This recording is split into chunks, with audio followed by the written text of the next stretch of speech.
Corner solution. Spencer's indifference curves in figure 3.9 are flatter than Lisa's in figure 3.8.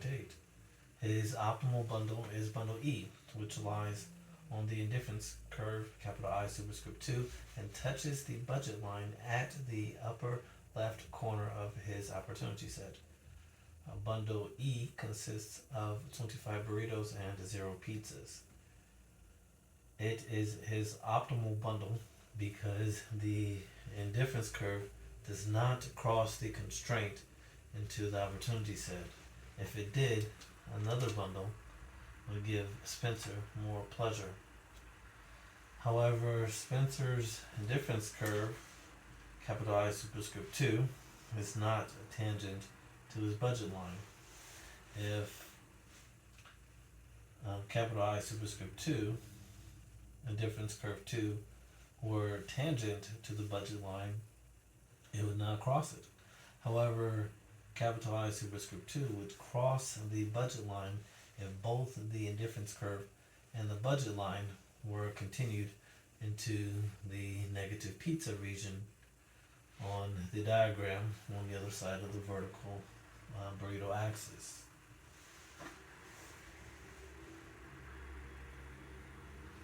Alright,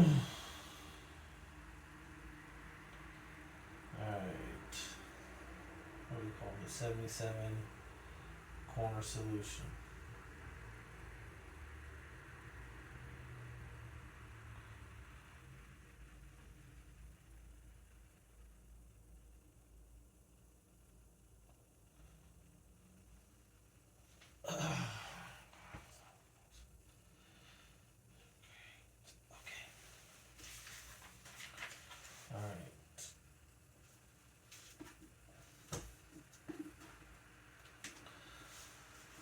Figure 3.9 corner solution.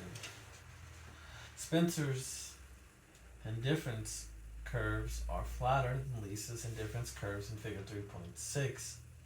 That is, he is willing to give up more pizzas for one or more burrito than is Lisa. Spencer's optimal bundle occurs at a corner of the opportunity set at bundle E, 25 burritos and 0 pizzas. In the graph we have Q sub 2 and Q sub 1 on each of the axes, vertical for the Q sub 2 burritos per semester and horizontal Q sub 1 burritos per pizzas per semester. Continuing with the text. In Spencer's view, the relative price of pizza is too high, so he buys only burritos, a corner solution.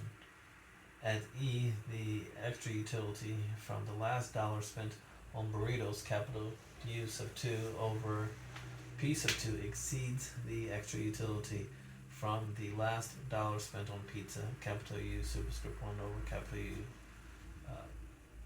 over capital P, capital U subscript 1 over P sub 1. However, if the relative price of pizza had been lower so that the budget line was flatter, he would have bought some of both goods, an interior solution, as you are asked to show in question 12 at the end of the chapter. Application: buying an SUV in the United States versus Europe. During the 1990s and the early part of the 21st century, Americans had a love affair with SUVs, and Europeans saw no reason to drive a vehicle nearly the size of Luxembourg. SUVs are derided as Chelsea tractors in England and Montessori wagons in Sweden. News stories point to the difference in tastes to explain why SUVs account for less than a 20th of the total car sales in Western Europe, but until recently, a quarter of sales in the United States. The narrower European streets and Europeans' greater concern for the environment may be part of the explanation. However, differences in relative prices are probably a more important reason. Due to higher taxes in Europe, the price of owning and operating an SUV is much less in the United States than in Europe. So people with identical tastes are more likely to buy an SUV in the United States than in Europe. Gas guzzling SUVs are more expensive to operate in Europe than in the United States because gasoline taxes are much higher in Europe than in the United States. The average tax was 44 cents per gallon in the United States in 2008 compared to an average of $6.09 in Europe. As a consequence of higher taxes in 2009, consumers in other countries paid substantially more for gasoline than did United States consumers. Germany 2.7 times more, France 2.6 times, the United Kingdom 2.4 times, Japan 1.8 times, and Canada 1.3 times more. Many European nations subsidize efficient cars and tax polluting vehicles. In the Netherlands, a subsidy of up to €6,000 is available to purchasers of a new hybrid. France and Great Britain use a green tax system that divides cars into 5 categories based on the amount of carbon dioxide they produce. Consumers buying an ultra small efficient vehicle receive a rebate of up to €1,000, about $1,400. However, if they opt for a gas guzzling Toyota Land Cruiser or other SUV, they're hit with a tax as high as €2,600.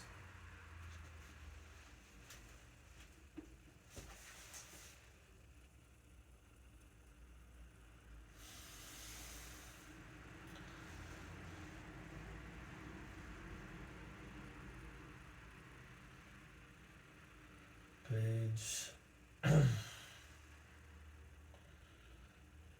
page 78.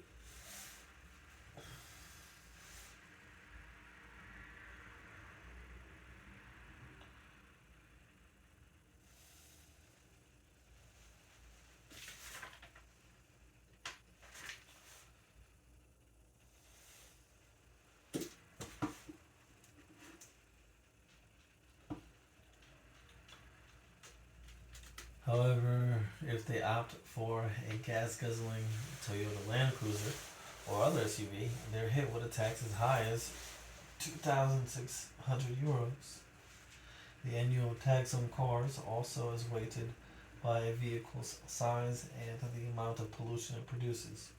Moreover, the mayors of Paris and London have threatened to ban SUVs from their cities. London's mayor slammed SUV drivers as complete idiots and in 2008 increased the daily congestion fee for the privilege of driving an SUV around the city center to £25 per day, while more fuel efficient cars such as the Toyota Prius travel free. In contrast, the United States government subsidizes SUV purchases.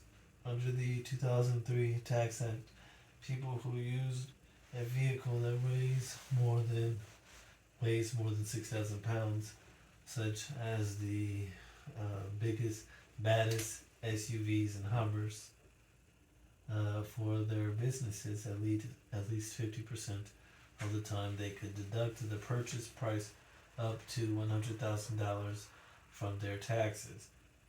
They could get a state tax deduction too.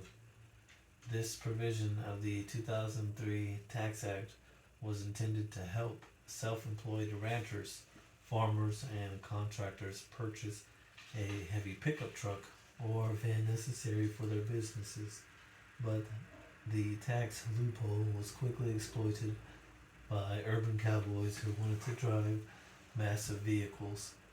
When this bizarre boondoggle was reduced from $100,000 to $25,000 in October 2004, and as the price of gas rose, sales plummeted for many brands of SUVs and behemoths such as Hummers. Sales of SUVs fell significantly in 2005 and 2006, but picked up slightly in 2007 before tanking in 2008 when gas prices shot up and the recession struck. In 2009, General Motors announced a going out of business sale of Hummers. The Boston Globe concluded that this drop in relative SUV sales proved that U.S. consumers' tastes are changing again. A more plausible alternative explanation is that the drop was due to increases in the relative costs of owning and operating SUVs.